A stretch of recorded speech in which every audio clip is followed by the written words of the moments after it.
What is up, everyone? Welcome back, FPL Fantasy. Today, you might notice my man Doc is not here today.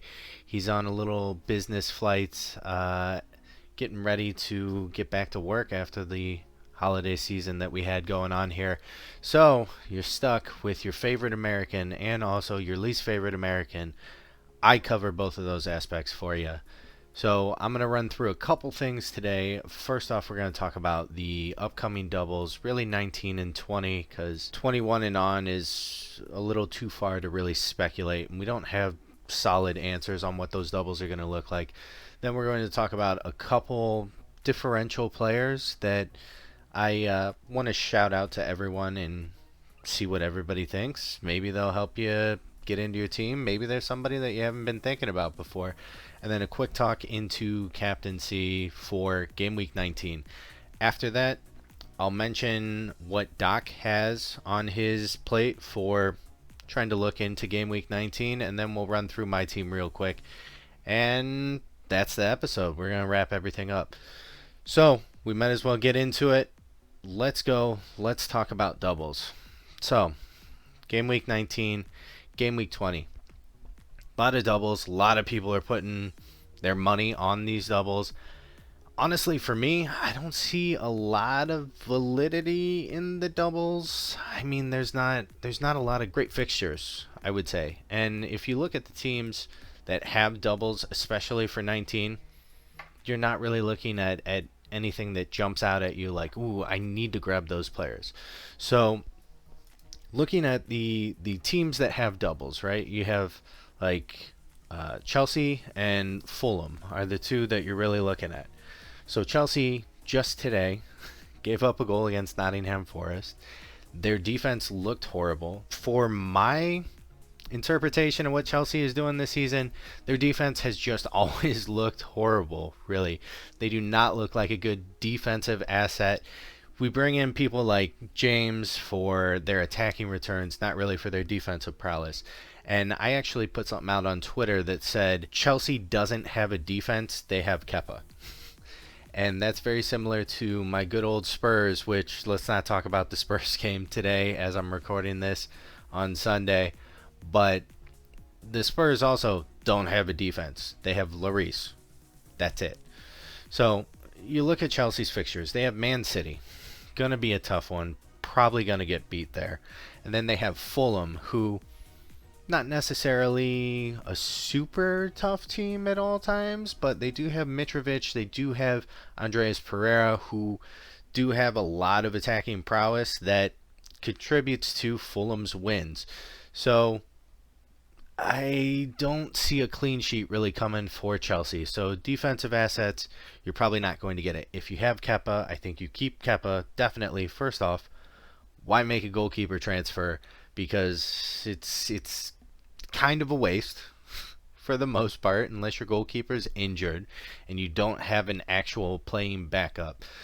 But I mean, he's going to get save points. There's opportunities for him to get points there where the defensive assets, there's no points there. So if you have James, move on from him, please.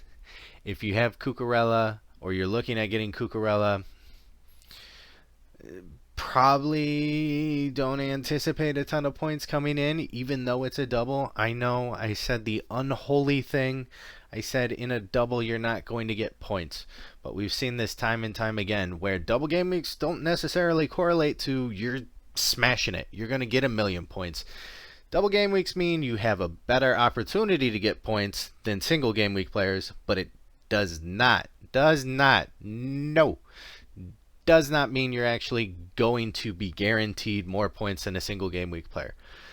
So keep that in mind. And if you were looking to go to a Chelsea asset, maybe Thiago Silva right now would actually be a good one. I know he's tends to be a minute's risk, but he's rested up. He had a lot of time to just kind of chill out and get back into shape without really beating up on his body. Cucurella, he's pretty much a lock, but as Perliqueta, maybe could be rotated, especially if James gets back. I mean, James said 3 to 4 weeks, so I think you're looking at game week 21 or 22 probably 21 because I think there's a big break in there where the doubles are. So keep that in mind if you're looking to bring in those assets. Then looking at Fulham for game week 19. I mentioned you have Andreas and I mentioned you have Mitrovic. Now, Mitrovic, I believe the worry for him is going to be if he gets a yellow in the first game, he's going to miss the second game. So that's something to keep in mind. There's another player that I'll talk about in the next section that I think could be interesting, has really kind of brought a spark. So if you wanted to captain a double game week player, you could look at Mitrovic or you could look at Andreas Pereira, who I know it's mind-boggling to throw the captain on a double game week player that is 4.6, 4.7 million, but come on, the numbers don't mean that they're not going to get points, right? I've been talking about this the whole season. Now, looking at game week 20, something to think about is City. The issue that I have with City is, what are we going to do, right? So, you know KDB starting, but KDB hasn't been on right now, or he's been passing to Grealish, who doesn't know what team he's playing for, I feel like, half the time. So, you're probably not bringing in KDB. I think it's possible that you could hold him if you want. Eventually, KDB is going to tick. Then, you know, you have Haaland. But everybody has Haaland, so you're probably not making a transfer on that. Keep Haaland. It's Haaland, right? If he gets the ball within 18 yards of the goal, chances are he's going to score, or at least have a very good shot that's going to put somebody else in a position to score. Defensive assets, I mean, come on, we've been in this for 2 weeks now where Pep has kind of not played any of his main defensive assets. I hear questions out there like, oh, is Cancelo washed up? Oh, is Walker not going to play? No, these guys are going to play. We just got to figure out what the heck is Pep thinking? When the heck are these players actually going to get back into the team? Why aren't they in the team right now? I mean, you have people like Akanji, who is a good player. Ake, he's a good player. Also, Stones, good player, but missed some really good opportunities on this last game that they had. A couple headers knocked off the post. Unlucky. You move it 3 to 6 inches to the left or right, and it goes in. There's a lot of questions in the Man City lineup, so I can see wanting to captain a player possibly in game week 20 on Man City, but I think it ultimately is just going to be throw it on Haaland, call it a day. Just be safe, unless there's somebody that you really feel high and mighty on. And that's about it. Now, do you get 3 City players? I don't know. I don't know if you get 3 City players. I don't think there's a reliable feeling in the community on who you grab, because you could grab Cancelo, but is he going to play? He should play, but is he? I don't know. I don't know. There's a lot of questions in the air. So I'll even say, looking at game week 20 on the doubles, I think it's a little difficult to judge right now. But ultimately, game week 19, I don't think there's a surefire answer. I don't think you should be going out and taking hits to bring in these double game week players. But if you have a spare transfer and you want to try something different, I think you could. If you don't have like people like Mitrovic, Andreas, those type of people in the team. And going back to Chelsea really quick, because it just popped into my mind, I don't even really think you want a Chelsea attacker, because it's Chelsea. They don't really know what they're doing themselves in the attack. I mean, we just had Sterling score a goal today, and Mason Mount was the hero last game week. So who do you get? I mean, yeah, you know, maybe Mason Mount seems like the clear winner, but Sterling's sitting at the back post just waiting for something to pop out. Who knows? Maybe this next week it's Kai Havertz again who gets some points for us, or Pulisic. It's too difficult to tell who that is, and there's points spread everywhere.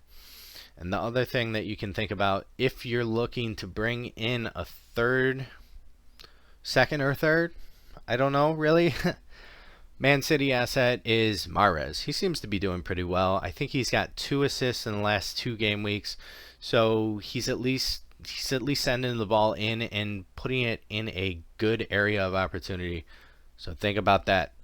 So now let's move on. Now that we've talked about the doubles, let's move on to players that I think could be interesting that are like differentials. So I think Mahrez is one. Not a lot of people I feel like probably have Mahrez. Mahrez is an interesting one. I think obviously Odegaard, you should definitely be bringing him in. The man is on fire. He's doing incredible things right now. So he's somebody that you should probably look into to bringing in.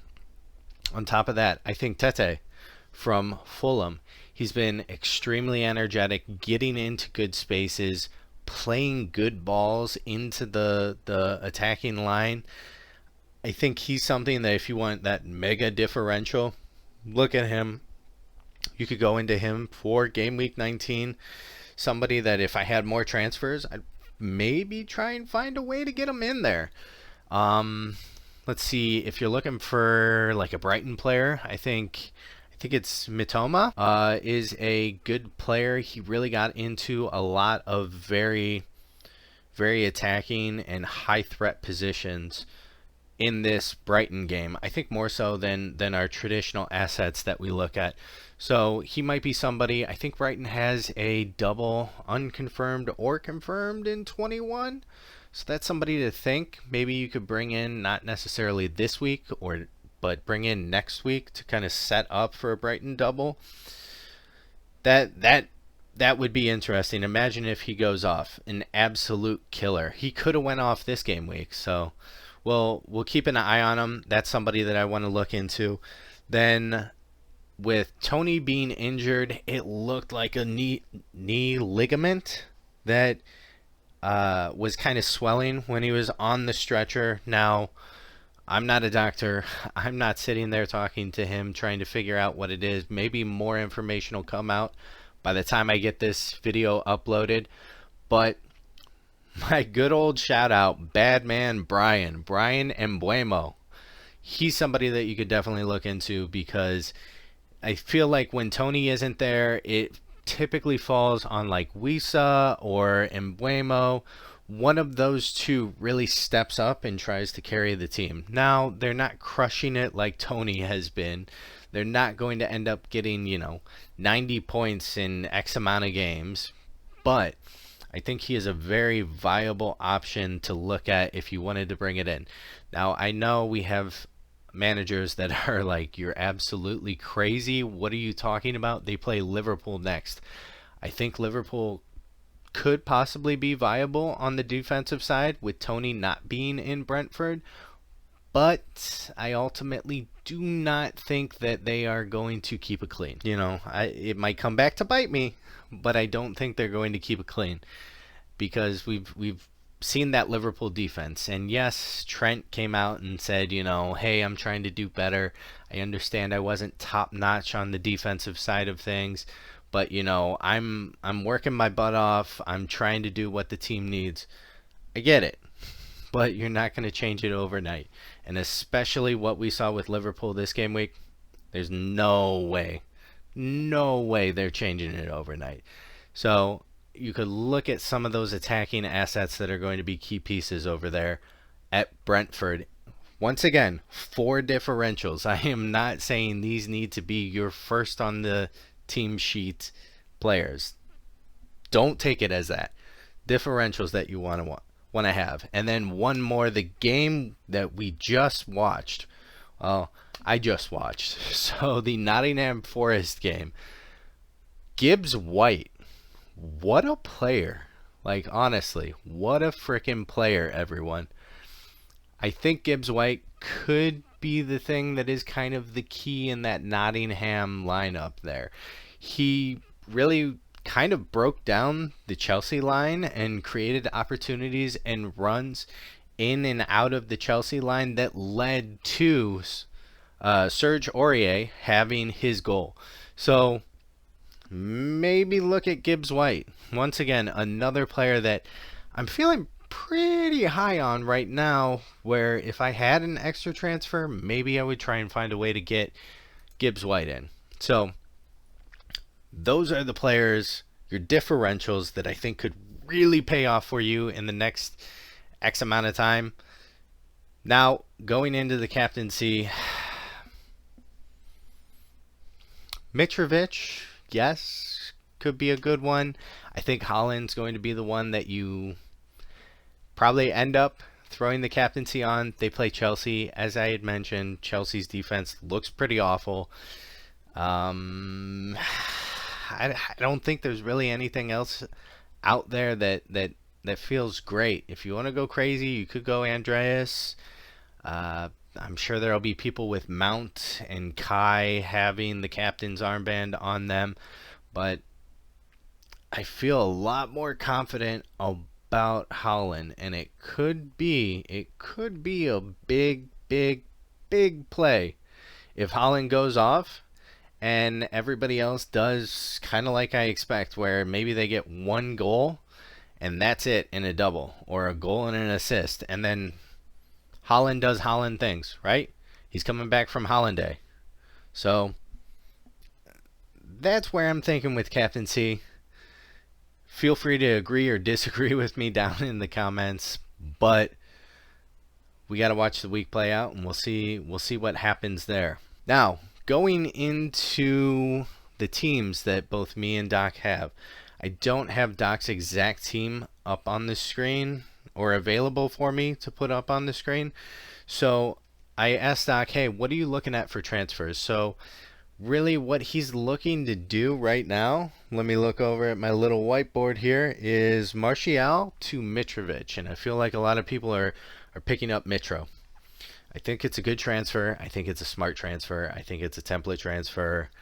But I do think it's a good one because Mitrovic can go off. He can get points.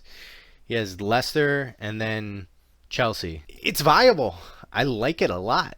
I like it a lot. And maybe or maybe not, I might have Mitro in my team. I don't know. We'll see on the next slide.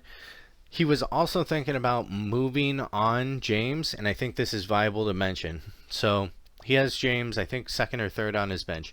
He's thinking about selling James, bringing in somebody else, and he decided against it, and I like the thought here. So if you sell James to bring in somebody else, you kind of take away your second transfer for game week 20. So if you keep your second transfer, you'll be good to go. For game week 20, you have two transfers. If something really pops up that you want to make a move on, you can go ahead and make a move on it and grab it, right? So I think I think if you have two transfers and the only other transfer that you really want to kind of change is James, I think you can probably sit him on your bench, throw him in your third slot, and just forget about him for a little bit of time. All right, now, so heading over to my team, take a look at what absolute insanity I have brewing. All right, I got my team up on the screen. So some disappointing things that you'll see here. I only pulled 54 points. The amount of hatred I have for Arsenal, Spurs, Chelsea, through the roof. As you can see, red arrow. I was on at one point a 300k green arrow. So I'm really glad that I lost that. Rather than complaining about things that didn't happen, whether they should or shouldn't have, my team here, I have Odegaard that I brought in, and you might be a little curious on who I took out. I took out KDB, brought in Odegaard. Odegaard, I think in the last 3 or 4 games, has the highest points return. I think he's like something like 56 or something like that points over the last X amount of games. I mean, he's gotten double digits the last 2 games back to back. Yes, bringing him in for Newcastle isn't necessarily the smartest thing, but the way Odegaard plays is he is so smart, so calculated. he finds that pass that might be difficult for other players to hit. And that is the beautiful thing. That's why I brought him in. And then my next transfer that I did was taking out Tony, and I brought in Mitrovic because it just seems like the natural line of where things should go. I didn't necessarily bring in Mitrovic because he has a double. I brought him in because I know he's capable of scoring goals against either of these teams that he plays against. So I really want to throw the captaincy on Haaland, but I think it's going to stay on Mitrovic for me. The smart thing is to go Haaland, I feel like, but if Mitrovic can be good, he'll definitely bring in some nice points for me this game week. You see I have Saka on the bench. Saka has done fairly well, but out of my midfielders, I think he is the lowest performing midfielder that I have over the last 3 or 4 game weeks. Mr. Saka, I'd love to put you on the bench. I think Almiron is capable of points against Arsenal, especially the way they played in that game this last week. Rashford, don't doubt the man. Rashford's going to get points. And Andreas, he's got 2 games to get at least an assist. I have no doubt that Andreas will get assists in this team. So Saka unfortunately made it to the bench. Now, the other thing that I want to mention before we wrap up here is, I'm sure people were wondering, how much money do I have in the bank after transferring out KDB? So I actually have 7.3 million sitting in my bank right now that is ready to use on anybody that is feeling like scoring points. Unfortunately, I'm looking at my team and I don't really see anybody that is kind of a weak link. We'll see if Kane and Spurs can kind of pick up their form. Otherwise, he might be somebody that I move on. But he's the second most expensive forward in the game. So what am I'm just going to collect more money. And Odegaard is killing it. Almiron's doing great. Rashford, awesome. Andreas, great. Saka, okay, maybe I'll move on Saka, but my move will maybe be like Mahrez, or maybe it will be Foden if Foden starts, or I go to Martinelli, which is going to save me more money again.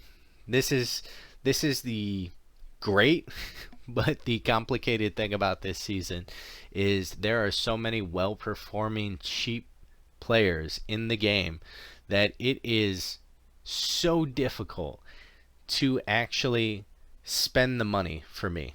Now, obviously there is something wrong because I keep getting a red arrow, I keep sliding back, but I look at this team and this is a team that should be performing, and in the attack for the most part is performing very well. I'm just getting beat on that back line, I believe, and you know, occasionally 1 or 2 spots in the attack. So that's my team. This is what I'm going with. Hoping for points this game week. I freaking need them. So please send vibes to my team. Prayers, thoughts, anything that you can do. My team needs it. I hope you guys enjoyed the little solo American adventure that we had here. I hope you enjoyed some of the takes, some of the players, my thoughts on the doubles. I know it's probably pretty controversial to your standard content creators out there, but listen, that's what I'm known for, right? And I'm sure there's a couple situations where my man Doc is watching this and just gave me one of these. Hey, you know what? Plan your coming back from a holiday different than our recording time. You can be here. You can shoot all my ideas down and tell me I'm crazy because I'm going so far away from the template, right? Okay. Make sure you like, you subscribe, you tell me your comments on how insane my team is, how insane my takes are, and we'll see you next time, everybody. Hope you enjoy. Let's get these points, and we'll see ya. Peace.